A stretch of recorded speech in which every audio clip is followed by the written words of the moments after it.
Selamat sore saudaraku yang kekasih. Kita berbahagia diberkati Tuhan dapat bertemu kembali dalam siraman kalbu hari Rabu tanggal 29 Juli 2020. Mari kita berdoa. Bapa di sorga yang berkuasa, sampai ke lubuk hati kami yang terdalam, sehingga kuasa itu yang tercermin dalam kehidupan kami, memberikan pertumbuhan ke arah kedewasaan dalam Kristus, dalam berpikir, dalam bertindak, dan itu yang Tuhan kehendaki. Berkati kami dalam mendengar sabda-Mu, dan berkati kami dalam melakukannya, agar nyata warna kerajaan Allah lewat kehidupan kami. Dalam nama Yesus kami berdoa. Amin. Filipi 4 ayat yang ke-10 sampai ayat yang ke-15. Demikian firman Tuhan. Terima kasih atas pemberian jemaat. Aku sangat bersukacita dalam Tuhan bahwa akhirnya pikiranmu dan perasaanmu bertumbuh kembali untuk aku.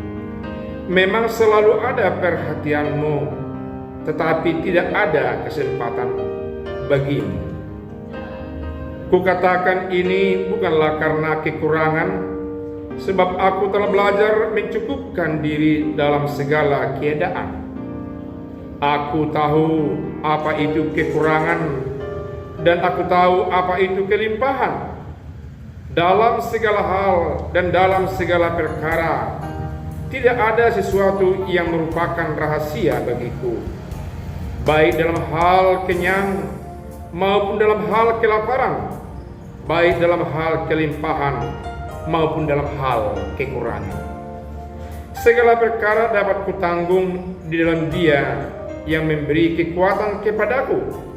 Namun baik juga perbuatanmu, bahwa kamu telah mengambil bagian dalam kesusahanku.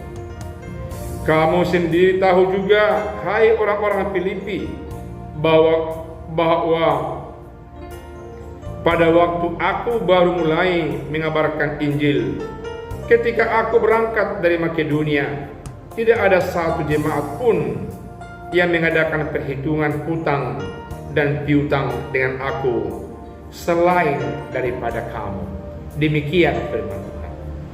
Saudaraku yang kekasih, ternyata pelayan yang telah dipilih oleh Tuhan membutuhkan mitra kerja, membutuhkan rekan kerja, membutuhkan pendamping untuk saling mengisi, saling membagi, untuk saling menguatkan, dan saling menerima dan memberi apa yang ada di hati dan pikiran mereka. Rasul Paulus telah berjuang untuk melayani jemaat Filipi, dan dia meninggalkan jemaat Filipi dan berangkat ke tempat lain seperti ke Efesus dan selanjutnya ke Korintus. Namun yang membuat dia bersukacita ketika dia mulai mengalami penderitaan dalam hal fisik, karena dia pernah sakit, dipenjarakan, dan dia mengalami kekurangan materi yang sungguh-sungguh sebenarnya dibutuhkannya, termasuk untuk berobat saudaraku, dan termasuk untuk melakukan pekerjaan sesuai dengan tugas panggilannya yang diembankan Allah bagi dia. Dia pernah mengalami krisis dalam arti kesehatan, pernah mengalami krisis kehidupan dengan yang lain, tapi iman percayanya tetap kokoh. Dan ternyata dalam firman Allah ini, Allah memakai jemaat Filipi untuk mendukungnya, membantunya. Allah memberikan pertumbuhan di hati yang terdalam dan di pikiran mereka tentang apa yang telah diajarkan, tentang apa yang telah diberitakan Rasul Paulus kepada mereka ketika Paulus berada di tengah-tengah jemaat Filipi. Itu yang membuat sukacita Paulus dalam firman Tuhan ini. Betapa senangnya, betapa bergembiranya para pelayan Tuhan yang ada di tengah-tengah saudara-saudara kekasih. Kalau saudara-saudara kekasih mau ambil alih sebahagian apa yang dipikirkan dan apa yang dirasakan oleh mereka, terlebih-lebih di saat mereka membutuhkan pendamping berpikir, membutuhkan pendamping untuk memecahkan pergumulan hidup yang mereka hadapi. Saya berpikir itu sebabnya awalnya Yesus mengutus muridnya berdua-dua, supaya ada teman untuk berpikir, ada teman untuk berbagi rasa, ada teman untuk saling berbagi penderitaan yang sedang mereka alami, ada proses saling menguatkan. Saudaraku yang kekasih, silakan saling menguatkan antara penatua yang satu dengan penatua yang lain. Saudaraku pelayan termasuk para pendeta, silakan saling menguatkan, saling memberkati antara satu yang lain. Terlebih-lebih jemaat yang dipilih oleh Tuhan, silakan pakai waktu untuk share pengalaman tentang iman, pertumbuhan tentang pikiran yang positif yang bersumber dari firman Allah, membagi perasaan dan pertumbuhan perasaan senang, bergumul, dibebani terkait dengan kehidupan, dengan anak-anak, dengan ekonomi, persoalan keluarga, persoalan sosial dengan yang lain. Karena itu yang indah di antara yang bersaudara. Karena itu yang indah dalam kehidupan antara pelayan dengan jemaatnya, ada saling pengertian, melihat yang tidak tertulis, mendengarkan yang tidak terucapkan, namun nyambung antara satu dengan yang lain. Rasul Paulus mengatakan bahwasanya berterima kasih. Rasul Paulus berterima kasih kepada jemaat Filipi karena pertumbuhan pikiran, pertumbuhan perasaan yang mendorong jemaat Filipi memberikan bantuan kepada Rasul Paulus ketika dia menghadapi pergumulan yang berkepanjangan terkait dengan makanan, terkait dengan segala sesuatu yang dia butuhkan dalam hidup pelayanannya. Dikatakan dalam ayat 11 sampai yang ke-13, segala perkara memang dapat kutanggung di dalam Dia yang memberikan kekuatan kepadaku. Aku mengerti tentang yang berkecukupan, aku mengetahui tentang yang berkekurangan. Saya mau baca ayat 11 sampai ayat 13 yang mengatakan demikian. Ku katakan ini bukanlah karena kekurangan, sebab aku telah belajar mencukupkan dari dalam segala keadaan. Rasul Paulus tidak cengeng, dia selalu berupaya mencukupkan apa yang ada. Tapi karena orang melihat kekurangan dan kebutuhannya, orangnya jemaat Filipi dikirimkan ke dia, sehingga dia mengatakan berterima kasih, dan dia mengatakan pergumulannya, tapi bukan karena dia mengemis dan meminta-minta. Dalam ayat ke-12 dikatakan firman Tuhan, aku tahu apa itu kekurangan dan aku tahu apa itu berkelimpahan. Dalam segala hal dan dalam segala perkara tidak ada sesuatu yang merupakan rahasia bagiku, baik dalam hal kenyang maupun dalam hal kelaparan, baik dalam hal kelimpahan maupun dalam hal kekurangan. Berkekurangan, berkelebihan, berkelimpahan tidak memiliki, semuanya dapat dinetralisir di hati dan pikirannya. Tapi jikalau ada orang yang ambil alih melihat keadaan itu, dia bersyukur. Saudaraku yang kekasih, biarlah kita sensitif untuk melihat apa yang dibutuhkan oleh pelayan Tuhan.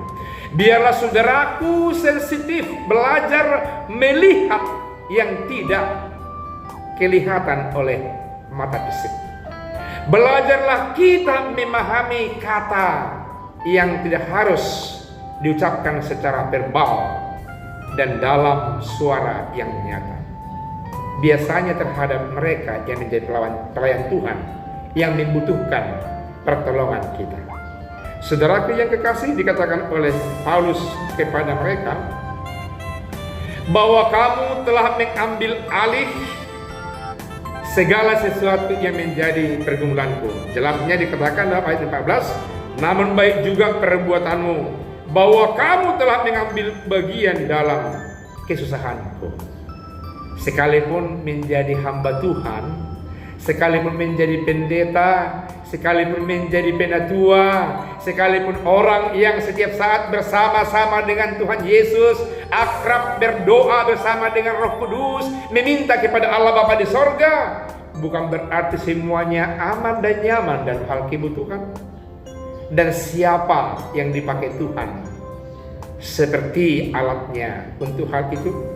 Mereka yang bertumbuh penglihatannya secara rohani, mereka yang bertumbuh pikirannya atas firman dan pengajaran yang diberikan oleh Tuhan lewat hambanya, mereka yang telah bertumbuh perasaannya yang dikenyangkan oleh firman Tuhan berdasarkan alat Tuhan, yakni pelayannya. Diberkatilah saudara-saudaraku yang kekasih, yang ikut serta ambil bagian dalam pergumulan rohani dan jasmani setiap pelayan-pelayan yang ada di tengah-tengah saudara-saudaraku. Karena saudara termasuk orang yang berbahagia, karena saudara termasuk orang yang dimuliakan, yang dipakai Allah, ditatah Allah, dipegang Allah tangannya, menghantarkan kebutuhan-kebutuhan yang berkekurangan di antara mereka para pelayan Tuhan. Firman Tuhan ini menggugah hati pikiran saudara-saudaraku secara khusus berbuat yang terbaik untuk mengambil alih beban pelayanan para pelayan. Saudara dan saya, dalam nama Yesus semua kita bisa menjadi pelayan Tuhan.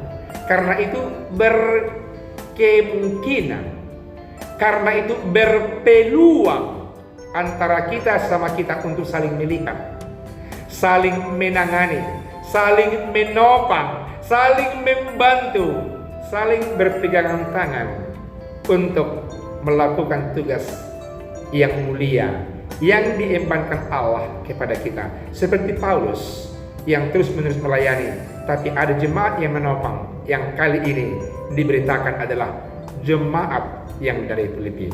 Tuhan Yesus memberkati. Amin. Mari kita berdoa. Terima kasih Allah Bapa yang baik, karena Engkau menggugah hati dan pikiran kami untuk lebih terbuka dan mau untuk melihat apa pergumulan kehidupan para pelayan-Mu, supaya kami memahami bahwa tidak selamanya pelayan yang dipilih oleh Tuhan, murid-murid Kristus, berada dalam kondisi nyaman dan berbahagia. Dan ketika seperti itu, biarkanlah warga jemaat yang sudah memiliki perkembangan pikiran, perkembangan hati dan perasaan, mau berbagi dan saling menopang demi untuk meneruskan misi tugas kerajaan Allah di tengah-tengah dunia ini. Dalam nama Yesus kami telah berdoa. Amin.